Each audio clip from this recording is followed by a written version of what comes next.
আসসালামু আলাইকুম। Saudi news 24 YouTube চ্যানেলের পক্ষ থেকে সবাইকে স্বাগতম। Breaking news. বাংলাদেশে অনেক সমস্যার কারণে সৌদি আরব থেকে অনেক বিমানকে বাতিল করা হয়েছে।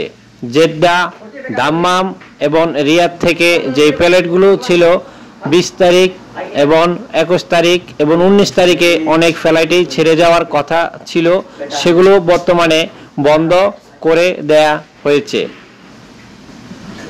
যে কতদিন পরে এটা আবার চালু হবে তার কোনো নির্দিষ্ট সময় এখনো জানা যায়নি। তবে এখানে অনলাইনে অনেক ফ্লাইটকে বাতিল করা দেয়া হয়েছে, যেগুলো নির্দিষ্ট কোনো তারিখ আসেনি সেটি কবে চালু হবে। তবে খুব শীঘ্রই বাংলাদেশে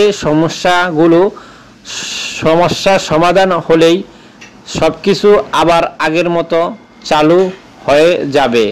এখন যারা বিমানের টিকিট কেটে বিভিন্ন হোটেলে মালামাল নিয়ে অবস্থান রয়েছেন, যে কোনো সময় বিমান চালু হলে তারা পরবর্তীতে বাংলাদেশে যেতে পারবে।